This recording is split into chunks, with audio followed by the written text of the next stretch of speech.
భారతదేశంలో ఉన్నటువంటి సంస్కృతులను మన కల్చరల్ గురించి మన 8th క్లాస్ చిన్నారులు చాలా మంచిగా చేశారు.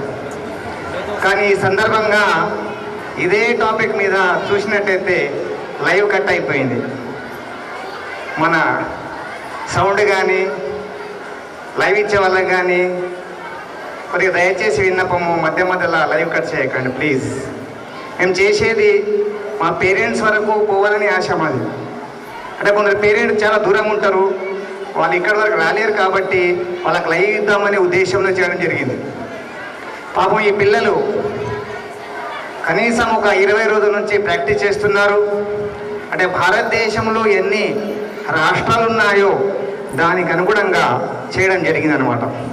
అంటే భారతదేశంలో కన్నడ, తెలుగు, మరాఠీ రకరకాల భాషలకు సంబంధించి రకరకాల సంస్కృతులకు సంబంధించి ఈ డ్యాన్సు నేర్చుకోవడం జరిగింది. చాలా ఆనందంగా అనిపించింది. ఇది నేర్పించినటువంటి మన ముఖ్య కారకులు 8th క్లాస్ టీచర్ మన లోకేష్ సార్ గారు. లోకేష్ సార్ గారు ఎక్కడున్నా స్టేజ్ పైగా రావాల్సిందిగా కోరుచున్నాను. Lokesh sir please come on the dais. Sir గురించి చెప్పాలంటే స్టార్టింగ్లో స్కూల్ పెట్టిన సంవత్సరము మన దగ్గర వర్క్ చేసి 3 సంవత్సరాలు ఇక్కడ చేసిన తర్వాత మన నుంచి వేరే వేరే నారాయణఖేడ్లో ఉన్నటువంటి పాఠశాలలో వర్క్ చేయడం జరిగింది. కానీ సార్ ఏ పాఠశాల నచ్చక మళ్ళీ మన పాఠశాలలో రావాలని మమ్మల్ని ఒకసారి అడిగితే సరే సార్ మీకు వెల్కమ్ అని చెప్పాం. కానీ సార్ చాలా మంచిగా వర్క్ చేస్తున్నారు మా దగ్గర. ఎంత చెప్పినా తక్కువనే.